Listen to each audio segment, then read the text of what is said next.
Hello and welcome to the Gary Dunn Show for this fine Monday morning, starting week 6 of the 2021 season. I'm your host, Gary Smith. On today's show, as always, we're going to talk to Coach Dunn about this past weekend's action at Gannon. We're going to look around at scores and standings in the PSAC, take a look ahead at this upcoming week's home opponent, Clarion. But Coach, once again, it's a Monday morning, smiles on your face. Weather's great today.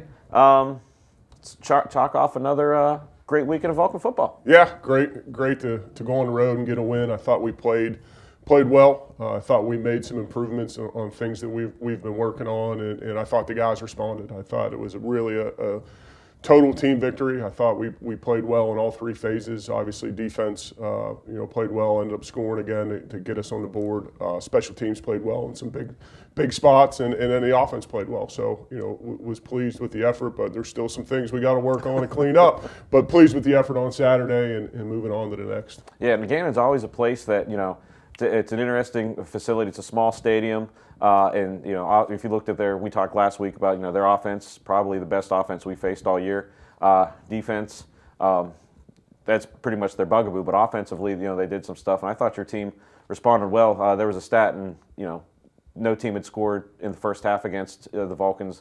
Gannon goes down, gets a field goal on that first drive. But as we've said before on the show, your staff does a great job of adjustment. And then, that basically changed the tenor of the game, because Gannon's quarterback came in 135 straight passes without an interception.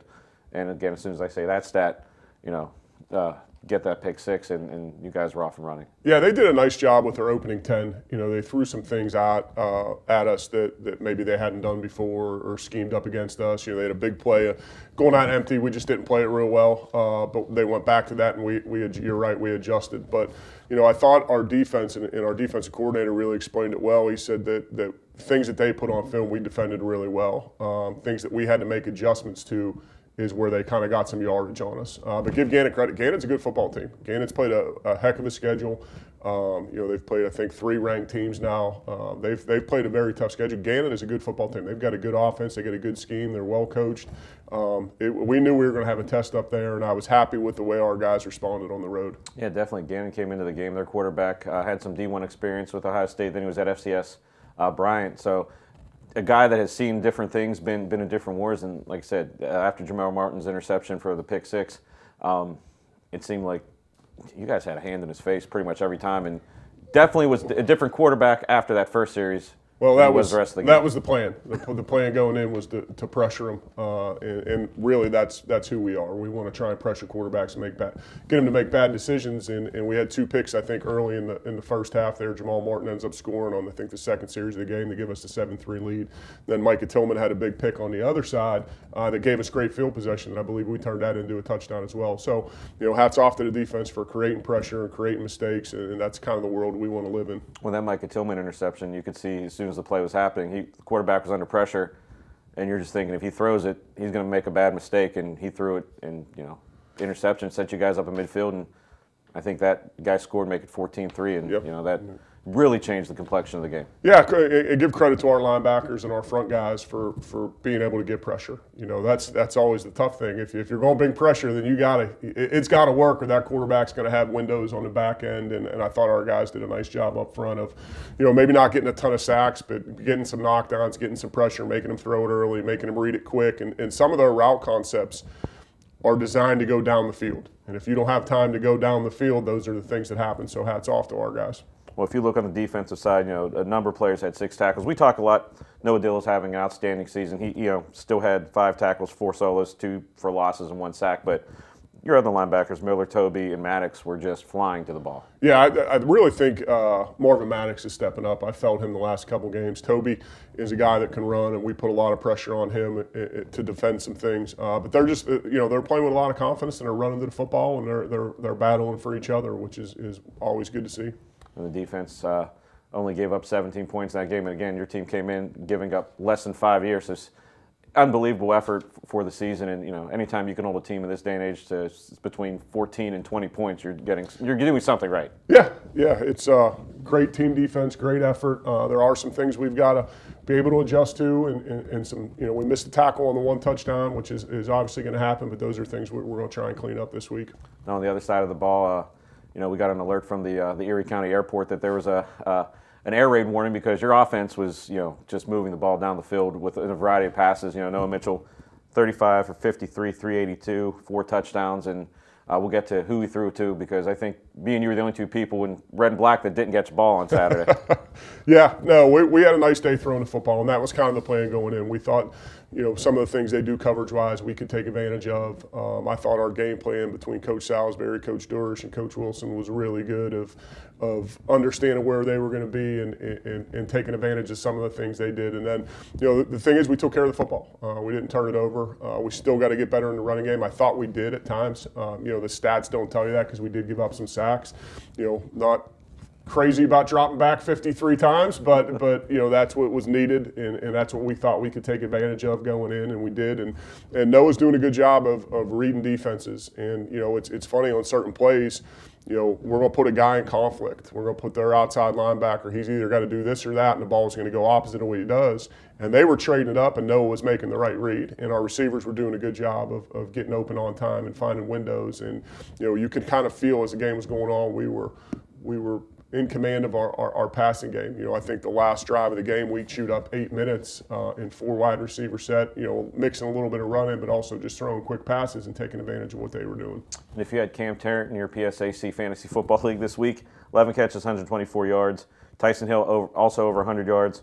But Jaquay Jackson, 2 touchdowns. Jackson Daugherty once again with the touchdown in the red zone. But again, just a lot of completions the outside, and a lot of the running backs got in the, even though he said working on the running game, but running backs in the passing game this week, a lot of underneath stuff. And yeah, Noah did a good job a few times, or especially early, of checking the ball down to our backs and getting positive yards. Those 4 or 5 yards lead to bigger plays later in the game, because if you'll check it down a couple times, and then backers are going to hang in there understanding you're going to check it down, and that opens up the windows down the field. Jack Kalechi had a couple big catches. He came into the game and had a couple nice catches. I think he's a guy you're going to continue to see develop and on the rise. Tayshawn Mack got some reps. So we played a lot of receivers and obviously did a nice job. That was a great job, and also offensive line, giving some time for Noah to find the open receivers. And we'll talk about the running game. Like you said, the numbers don't tell the whole story, but there were a lot of tough runs in there that keep drives alive. So that's one of the things fans are like, you're not seeing the 200-yard rushing, 100-yard rushing, but effective gains, are just as effective as 200-yard games, because they're keeping the chains moving. And getting those tough yards. Yeah, and part of it is what defenses do. They had 2 really good defensive tackles in there that are wide body guys that are hard to move out of there. And I thought that, number 93, I thought he was a really good player going in. It's hard to run the football at any level. We've got to continue to get better. We can't throw the ball 53 times a game. That's just not who we want to be. So we'll continue to work, and we've got some things that we're working on right now that I think will help us down the line. And once again, the final phase of the game, special teams. Not as many field goal attempts this week, but the ones that were happening was made. So like I said, especially in a wind, we talked about it last week that no matter what time of year, that wind is going to be going left to right, and you could definitely tell things going right to left were not as effective as going left to right, but kick a field goal. And yeah, we had a couple drives going into the wind that typically I would have kicked the field goal, but Coach Wilson, our special teams coordinator, came up before the game and kind of gave me a yard line that he thought we were good at going that way. And both times it was really right on that edge, and we went for it. I think we converted one we didn't.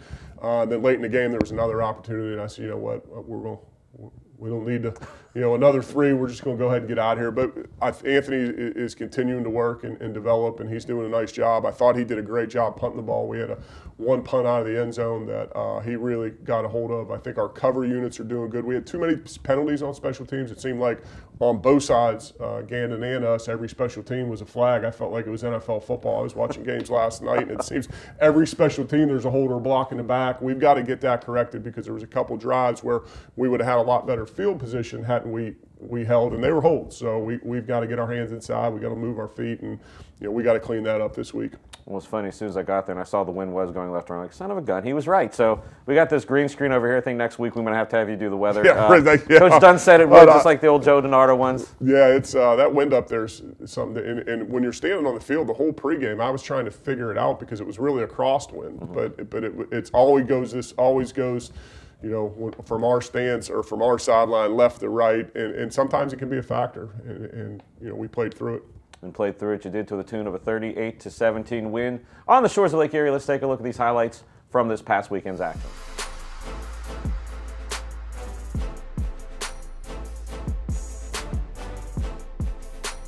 Play fake. Slab, and that's going to be a pick. And there it is. We said something had to give, and now California has a chance to take it. Pick 6 for the second straight week. Touchdown for the Vulcans. Play action. Slant wide open. Touchdown Vulcans. Chiquay Jackson. 6 on the board for the Vulcans. Pass. Rolls to his right. Fires downfield, and it's going to be picked. And that's another interception for the Vulcans. That is Micah Tillman. And here we are, 2nd and goal.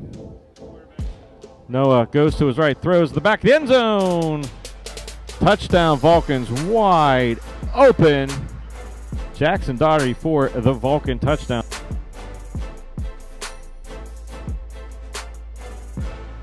There's the snap, the hold, the kick is down, kick is up, and the kick is good. So Anthony Bico, Mr. Reliable, will put 3 more on the field for the Vulcans. Make it 24-3.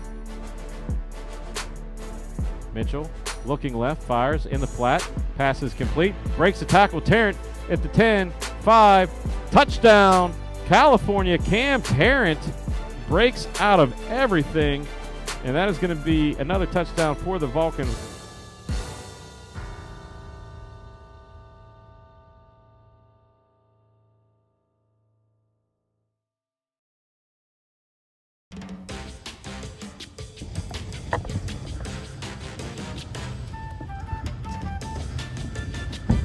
Hey Johnny, why do you look so sad?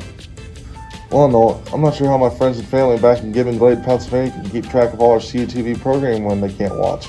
Well, Johnny, they could subscribe to our new CUTV and Friends podcast on Spotify and Apple Podcasts. Hey, thanks, Noel!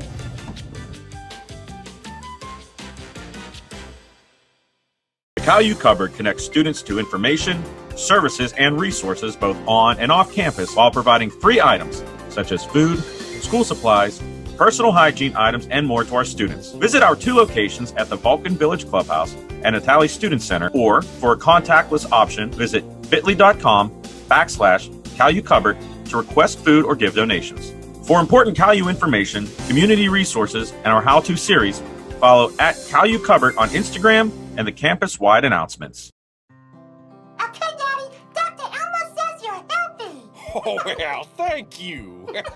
Our children and families want us to be healthy. That's why I and lots of other grown-ups got the COVID-19 vaccine, so we can stay healthy and get back to the moments we miss, like seeing our friends and family. Here you go, Daddy. For a healthy checkup, a sticker. Oh, thanks, son. With free COVID-19 vaccines, sunnier days are ahead. Visit getvaccineanswers.org. Vulcan Volleyball is back, and you can catch all the action with CUTV and the PSAC network. After a year away from the court, the Vulcans are set to try and get back to the top of the PSAC. A full slate of action versus such PSAC opponents: Gannon, Mercyhurst, Edinburgh, Clarion, Seton Hill, Slippery Rock, IUP, and Pitt Johnstown. Every home game will be live on CUTV Sports 1 and the PSAC network. Play fake. Slab, and that's going to be a pick. And there it is. We said something had to give, and now California has a chance to take it. Pick 6 for the second straight week. Touchdown for the Vulcans. And welcome back to the Gary Dunn Show. You just saw the highlights, and then the play of the week was the Jamal Martin pick 6 interception. We talked about it, Coach. That was a real game changer for you and your squad because, you know, Gannon went down, scored, and then I think we were held to a 3 and out. So a little momentum on Gannon's sideline, but 2 plays into that drive, you know, you guys are celebrating and off to the races. Yeah, it's great individual effort. But the thing I love when we turn the ball over is just see our guys looking to throw blocks and hustle and some of the effort they're giving. And Jamal obviously did a nice job, made a nice read, was a heck of a catch. You know, that was a bullet that he caught. And, you know, kind of usually you don't see guys score down the middle like that, but he did a nice job and his teammates did a nice job, you know, kind of paving the way for him. And it was just a fantastic weekend. We've talked about that ad nauseum. So while we have a second, let's take a look at what happened in the PSAC this past weekend. Week 3 of conference play in the PSAC, and you can see on the scoreboards, Cal 38-17 over the Gannon Golden Knights, and then Seton Hill a few miles away at Mercers gets the win 19-17. Staying in the PSAC West is I'm going to turn my page right here. You can see it on the screen. Slippery Rock at Edinburgh 49-13. Moving over to the PSAC East, Shepherd 75-21 over Lock Haven. Shippensburg getting a home win over Westchester 34-18. Kutztown going on the road to Bloomsburg 34-7. The one last PSAC West score I missed was IEP 58, Clarion 21. And the final score of the week, Millersville losing to East Stroudsburg 27-7. But Coach, we're getting to that time of year, 3-0, 5, Cal U 6-0, 3-0, but this is pretty much the official. We're in the second half of the season now. Yeah, it's crazy. We were talking about that yesterday. It seems like we just got here, but you're going to continue to see obviously good football throughout the league. Great coaches, great student athletes. A lot of big scores this week. A lot of points put up on the board around the league, but just good league action. And you probably got some good games coming up this week. Yeah, we're going to take a look quickly at the score, the PSAC standings. I know Coach's favorite part of the year, seeing numbers, but Cal U, Slippery Rock, IEP 1, 2, 3 in the PSAC West, kind of how it was predicted by the coaches. And then if you look over in the PSAC East, it's going to be, again, another logjam on that side between Westchester, Shippensburg, Shepherd, and, like I said, second half of the season. And Coach, now that we're on the second half of the season, how much of it from a coaching staff do you look back and kind of reflect and learn from what happened, or is it just all just looking ahead 1 week at a time? No, you're constantly trying to figure out where you can get better, and the only way you can figure that out is looking to pass. So we're studying a lot of things on both sides of the ball where we can get better from what we've done already. What adjustments can we make off of what we've put on film already? But obviously, now is the time of year we got to start lightening it up. We're starting to get, like everybody else in the country, it's bumps and bruises here. So we're trying to, cut our practice schedule where we can, give our guys some off time where we can to make sure that we're healthy for the stretch run. And it is going to be an exciting stretch run. As I said, we're in the middle of October. But, Coach, the page turns to this upcoming week's opponent, the Clarion Golden Eagles. Obviously, looking at the scores and standings, they're having a tough season this year. But, the old adage, any given Saturday. So I know they do things well on both sides of the ball. Let's start on the offense, because I know you've seen some film so far. What do they do that would concern a defense? They're very similar to us offensively. They'll run some RPO stuff, and I think they're really good at it. Their tailback is probably one of the top tailbacks in the league. So anytime you can put it in his, give it to him and then read a guy off it is dangerous. And I think like I said, he's probably one of the best tailbacks in the league. Clarion always plays us hard. I mean, it's always a game. We went back and looked at the 2019 film, and it was a homecoming game here, back and forth, and we end up pulling away at the end. It always seems like that. Clarion's got some really good athletes and some good players. They just haven't put it together yet, and you can see them, even though the scores, they're getting better. Let's hope they don't put it together this week, right? But you can see they do some good things, and their RPO and their run game is probably the number one thing. The quarterback's accurate, and when you can run the football, that opens up other things. And you beat me too, talking about that 2019 game. I mean, it was 2 years ago, but that's the most recent contest. That game was close into the third quarter until Vulcans made a couple plays on defense and then a couple big plays on offense. But that game was not decided till probably the beginning of the fourth quarter. Yeah, no, I mean, and 2 years before that, they were the same way up there. It's the same way every time we play Clarion. It's always a back and forth game of physical football. They do a great job coaching, and so we're going to have to play at our best this week to have success. Now on the other side of the ball, defensively, we see they're allowing some points, but again, there's playmakers everywhere. What type of formation and what you look for? They're very similar to Gannon, but probably more multiple. They'll work out of a four down lineman set, two linebackers, two deep safeties, or middle of the field open as we call it. But they will roll and play some one high stuff. They will play man coverage. They do have a nice blitz package. They're probably going to bring more pressure than anybody we've seen. It's kind of looking at what defenses are doing to us, or are they trying to pressure Noah in our pass game, or are they not? Clarion's probably going to bring more pressure and not afraid to go cover zero more than anybody we've played this far. So they've got some, I think number 90, their one defensive end's a really good player. Their linebackers run around. They got some good cover guys. They're just, like I said, they just haven't put it all together yet. And like you said, you took the words out of my mouth again. I'm just going to give you a microphone and let you do the show by yourself. It's a one-man show. But, they played IUP this weekend, and that game was close into the third quarter. And, a lot of people were saying, oh, was IUP down? Like, no, Clarion's playing better. They're getting it together. Yeah, and it was a good game. I just got done watching that last night and this morning. They're battling, and that's the thing, is when teams aren't having success, they can kind of go either way. Clarion's still battling their butts off right now. And let's take a look before we tell everybody how they can watch the battle this weekend, let's take a look at what else is happening in the PSAC this week. This is week 4 of conference play.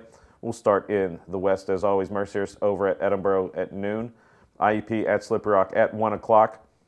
Gannon at Seton Hill at 4. And then, of course, we will be playing the Clarion Golden Eagles at 4 o'clock. Looking at all the matchups in the PSAC East Stroudsburg over at Westchester at noon.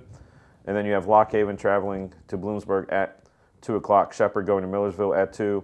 And then Shippensburg at Kutztown at 5 o'clock. And, Coach, obviously, we always talk about a game or two, but I see 2 games that, if you're a D2 fan and paying attention, IUP Slippery Rock and Shippensburg Kutztown are going to both tell, the results of those games are going to really determine things happening down the rest of the season. Yeah, a lot of good games on there. That Mercyhurst, who they've got. They're at Edinboro. At Edinboro. That'll be a good game. Gannon's playing. Gannon is over at Seton Hill, so that's going to be another good game. A lot of good games on the slate this week. PSAC doing it right on week 7. Yeah, I mean, like you said, it's just a tough conference every week. There's going to be great matchups, and the matchup we want everybody to pay attention to is Cal U versus Clarion this week. It's a 4 o'clock kickoff from Addison Stadium, so just either set your alarm back a little later or just get to the stadium and tailgate a little longer. So either way is a win. Either way is a win, right? Let's get under the lights for the first time this year. We'll probably play under the lights in the second half, but excited to be back at Adamson Stadium. I know we'll have a great crowd. And as a player or coach, I mean, traditionally everything's at noon or in the afternoon, but a little bit more oomph whenever the lights turn on, don't you think? Yeah, and it's, I'd rather play at noon. I'd rather play at 10 o'clock in the morning. The hard thing is waiting all day, right? The kids are excited and the emotions are flowing, and I'd rather play at 10 o'clock in the morning if we could. But no, it's a nice change. It'll be a nice change up for us. I know our guys will respond. Okay, and like I said, we need the crowd to respond. Like I said, 4 o'clock at Adamson Stadium. If you can't make it, if you have an excuse that a coach has signed off that you can't be at Adamson Stadium, CUTV and WCO will have you covered. Game will be live on CUTV Sports 1 on YouTube. It will also be live on the PSAC network and also be on the air 91.9 FM WCAL. But again, the best way to enjoy Vulcan football is live and in person. Live and in person. I tell you what, Saturday at Gannon, the visiting bleachers are very, very small, so it's a very intimate setting on the sideline, but a very loud and vocal group of Vulcan fans made the trip. And when I came out of the press box and looked down, I'm like, this feels like Adamson Stadium North. Great parent support. Our parents do a great job of traveling. We had a couple alumni there. Some boosters were there. It was a nice day in Erie. And we were talking to a few just residents of Erie that were at the game. They saw us setting up. They were like, we want to see what Cal's all about. I'm like, that's you're going to get a treat today. And you and your staff and your team didn't disappoint. So a lot of happiness at Gannon. But like I said, come out to Adamson Stadium. It's going to be, I believe, the early weather. I should ask you for the weather. I didn't even look yet. Okay. I don't trust 5 days, 6, 7 days out. What do we got? What's the weather like? I think it's going to be nice all week this week. We're going to beautiful. So whenever it rains on Saturday, don't blame me. But coming out to Adamson Stadium 4 o'clock and root on the Vulcans in another PSAC Wets matchup. So for Coach Dunn, I'm Gary Smith. You've been watching the Gary Dunn Show right here on CUTV.